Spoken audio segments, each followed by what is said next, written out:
Ladies and gentlemen, I've got to say, there is a reason why people have questions about the country of Israel and its relationship with the United States. And you don't have to look any further than what just happened with Mike Huckabee, who is the U.S. ambassador to Israel. Now, Huckabee recently had a friendly meeting with an Israeli spy who was sentenced to life in prison back in the 80s in the United States.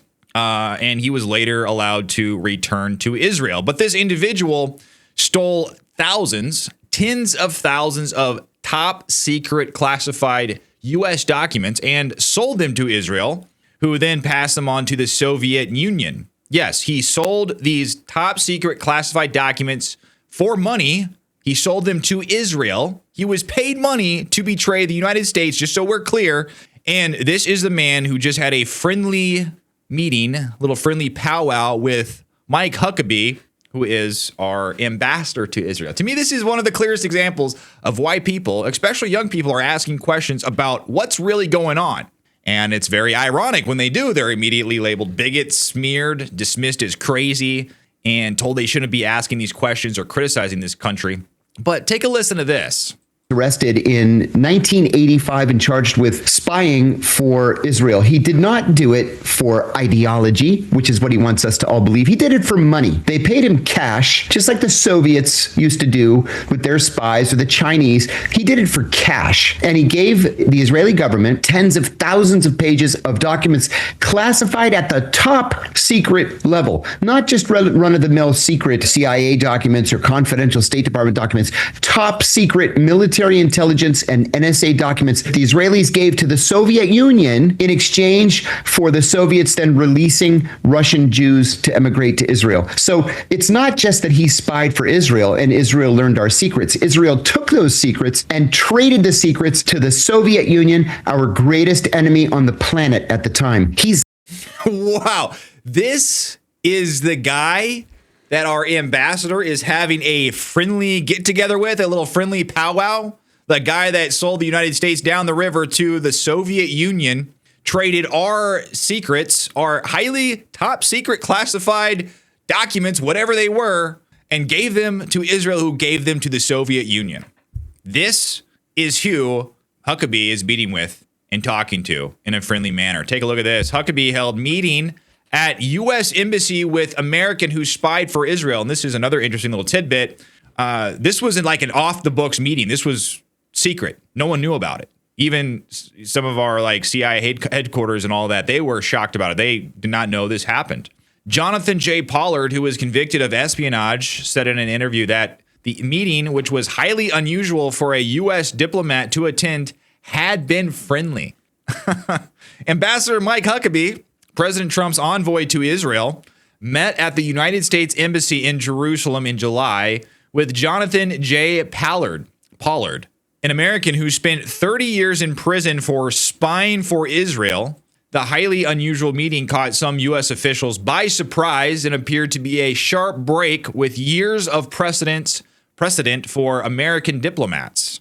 It's good to see that Mike Huckabee is really breaking the mold of past Israeli diplomats. The New York Times learned of this meeting from 3 U.S. officials who spoke on the condition of anonymity to discuss secret information or sensitive information. When the Times asked Mr. Pollard about the meeting, he confirmed it. Mr. Pollard said it was the first time that a U.S. official had hosted him at an American government office since his release a decade ago. This is what he said about the meeting. Quote, "It was a friendly meeting," he said in a phone interview on Wednesday. The meeting with Mr. Pollard, a former naval intelligence analyst, was kept off Mr. Huckabee's official schedule, 2 of the U.S. officials said. So I wonder why he kept it off of the official schedule. You kind of got to wonder that, right? He didn't want anybody knowing that he was meeting with this very famous, very prolific spy who was sentenced to life in prison, giving top classified secret documents to a foreign country. The fact that it occurred alarmed the Central Intelligence Agency's station chief in Israel, 3 of the officials said. The CIA declined to comment. The White House was not aware of the meeting in advance, according to a White House official, and 2 people briefed on the matter. The White House official also said that senior officials there were alarmed when they learned it had taken place. It was unclear whether officials at the State Department had signed off on Huckabee's meeting with Mr. Pollard in advance. The State Department did not respond for a request for comment. In a statement, the U.S. Embassy said Mr. Huckabee had meetings with numerous people, and as a matter of general policy, we do not comment as to the content of those conversations. It also claimed that Times reporting for this article was filled with inaccuracies. I mean, I think the fact that he just met with this individual. Why are you meeting with an Israeli spy and having a friendly conversation? Doesn't make sense. Mr. Pollard, who is 71, was convicted. Gets some more details of why he was convicted, kind of the context surrounding him spying for Israel. But he was convicted of spying for Israel and sentenced to life in prison in 1987 in one of the most notorious espionage cases of the Cold War. While many Americans, and this shows you, a lot of people want to say that Israel and the United States, we're just two peas in a pod. Israel is the same as the United States. We should treat them the same. But this kind of shows you that this is not true. Israel is a foreign country, despite what many people want to view them as, despite the fact that a lot of people want to pretend like they are our friends to the end. Absolutely. We have this arm-in-arm relationship. That's not true. Check this out. Many Americans viewed him as a traitor. Some Israelis, especially those on the right, considered him a hero and lobbied for him until he was released on parole in 2015. So Israelis viewed him as a hero because why? Well, because he was spying for their country to the detriment of our country. Israelis look out for their country. Americans look out for their country. I mean, that's something that should be obvious to a lot of people, but a lot of people pretend like this whole dichotomy doesn't exist, that like we're one and the same. And a lot of people in our government like to talk this way as well. And what's very interesting is this Jonathan Pollard fellow, he says that he does not regret spying for Israel. He says that this is, he's proud of it. He doesn't regret doing any of these things. 5 years later, he moved to Israel, where Prime Minister Benjamin Netanyahu gave him a hero's welcome on the tarmac at Ben Gurion Airport. Another interesting little fact about this, he was actually flown from the United States to Israel on Sheldon Adelson's plane. Sheldon Adelson is one of the largest donors to the Republican Party. He has since passed away, and now his wife, they're casino magnates, very rich casino people. His wife, Miriam Adelson, is now the largest donor to President Trump's campaign. Very interesting, right? But yes, welcome to the rabbit hole. It is unclear why Mr. Huckabee and his senior advisor, David Milstein, agreed to meet Mr. Pollard. Mr. Huckabee and Mr. Milstein have made efforts to cultivate ties with the Israeli right with whom Mr. Pollard identified. In his interview with the Times, Mr. Pollard said he thanked Mr. Huckabee for his efforts in support of his release.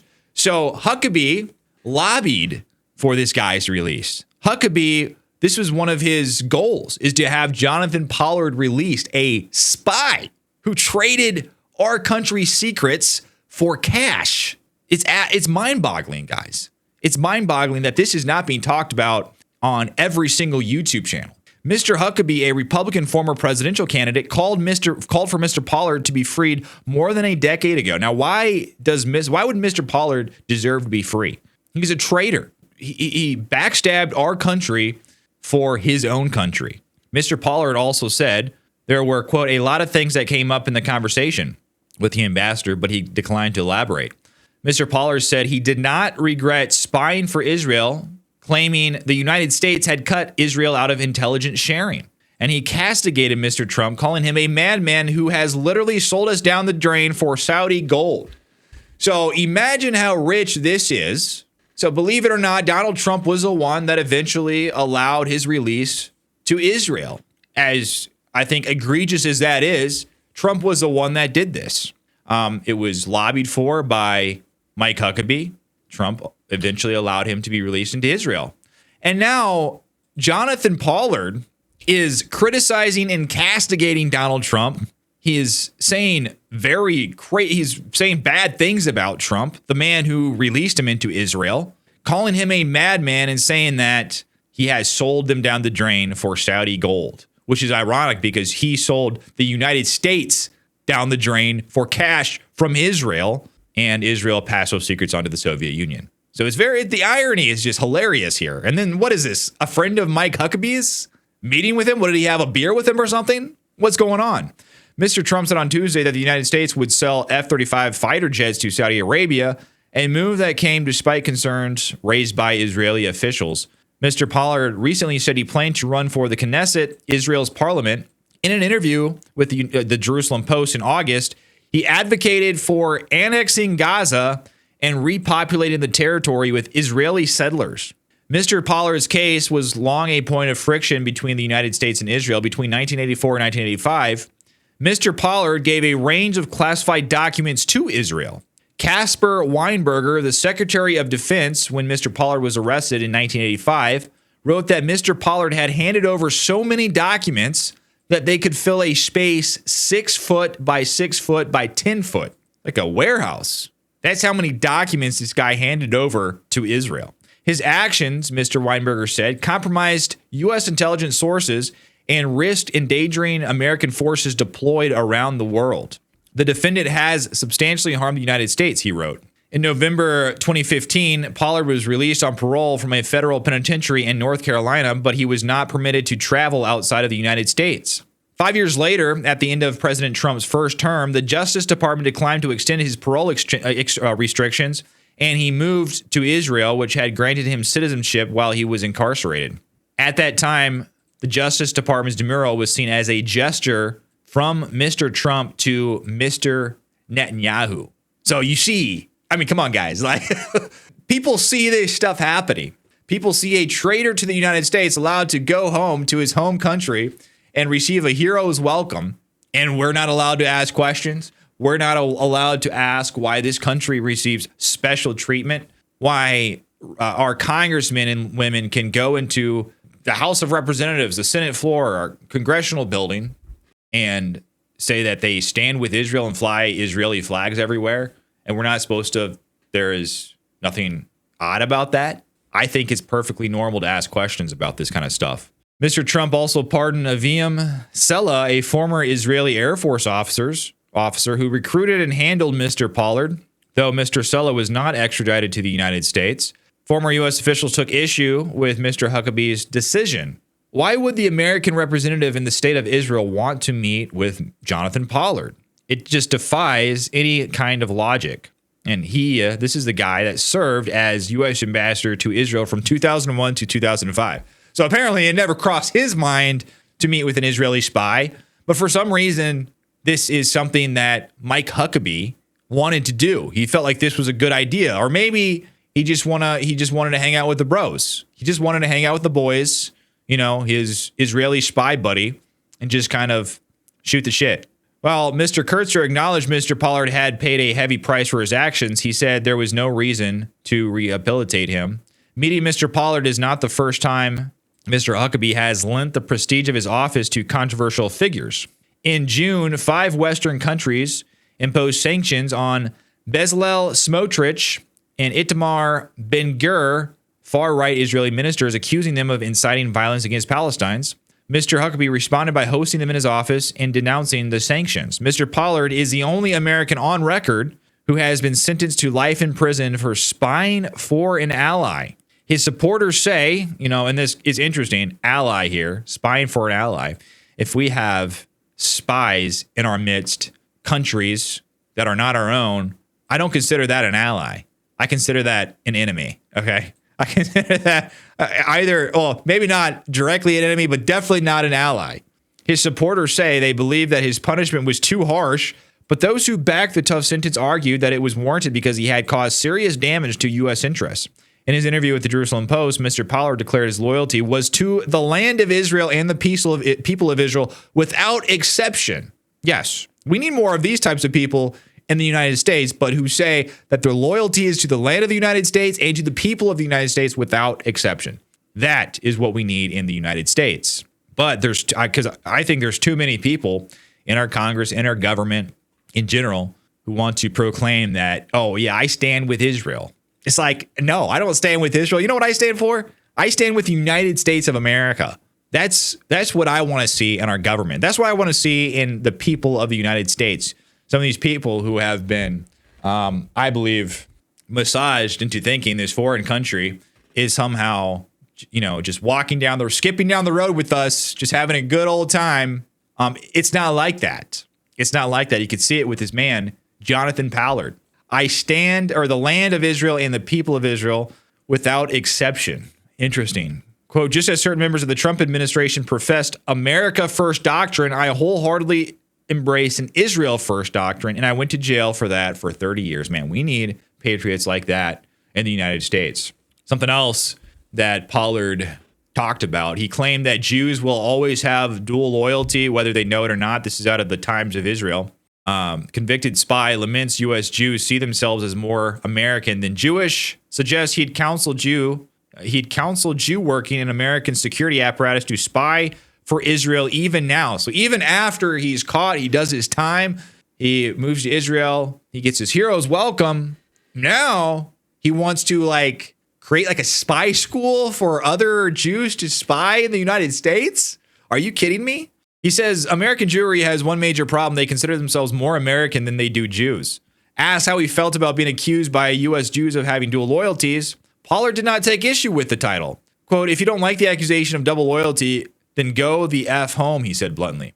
It's as simple as that. If you live in a country where they are constantly under that charge, then you don't belong there. You go home. You come home. If you're outside Israel, then you live in a society in which you are basically considered unreliable. The bottom line is, this charge of dual loyalties is, I'm sorry, we're Jews, and if we're Jews, we will always have dual loyalty. He suggested that if asked for advice, he would counsel a young U.S. Jew working in the American security apparatus to spy for Israel. So still now, he said, I tell him not doing anything is unacceptable. So he would probably call this guy, who would be like, listen, you're a traitor to Israel if you don't spy. This is what he's saying. Quote, I'd tell him not doing anything is unacceptable, so simply going home to Israel is not acceptable. Aliyah is not acceptable. Quote, you have to make a decision whether you're concerned for Israel and loyalty to Israel, and loyalty to your fellow Jews is more important than your life. So, ladies and gentlemen, this is the individual who our U.S. ambassador to Israel met with and had a friendly meeting with. Anyone else find that a little bit odd? Anyone else just not like that? I don't like this. Why is this not being roundly condemned? Why is this not being called out? Notice a very eerie silence from some of these, influencers, these YouTube channels. They see this, they bite their tongue. They see stuff like this, they overlook it. I don't want to get close to that. I don't want to attack our own. When literally some people on our own side are, in my opinion, exhibiting some very traitorous actions, palling around with spies who sold the United States down the river for cash. It is unacceptable, in my opinion. What do you guys think? Let me know what you think down below in the comments. Like and subscribe to the channel. I'd really appreciate it. But until then, I'll see you on the next one.